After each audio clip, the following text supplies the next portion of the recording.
Mag-blend ako guys ng carrots at saka bawang at saka yung ating sibuyas puti.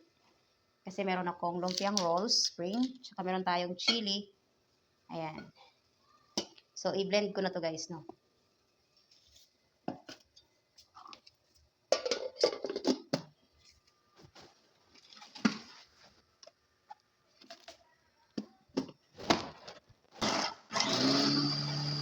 Not too much. Tama na. Yan. Okay na yan. Thank you.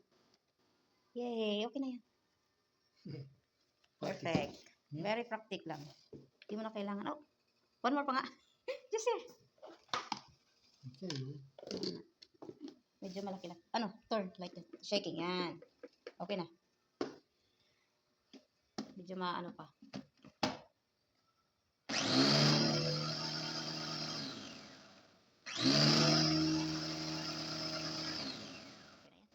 Thank you. Ayan. Perfect.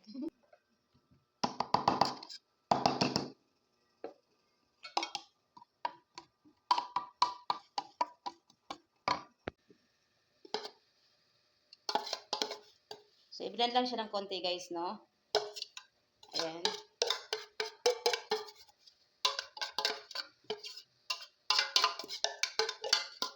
Pinakuluan ko pa yung isda para ano, para malutong-luto yung isda. Tapos tanggalan ko ng buto, yung halo ko dito. Luto na yung ating isda. Ayan, tanggalan ko lang ng buto guys, no? So guys, i-mix na natin lahat ng mga ingredients. So na-ground na natin yung garlic, sibuyas, at saka carrots. Ilagyan ko na ng egg yolk. Ayan. Tapos yung the rest of egg yolk, yung white egg yolk, yung nilagay ko dito. Yan yung panglock ko mamaya sa lumpia. So guys, lagyan na natin ng ingredients guys, no? Paminta. Iodize. Ayan, huwag masyadong iodize. Toyo, silver swan, kunti lang. Ayan. Ginisa mix. Okay. Tapos, lagay natin yung chili. Ayan. Sarap. Sarap ito guys. Tapos, i-mix na natin yan, no guys. So, i-mix na natin ng ganyan.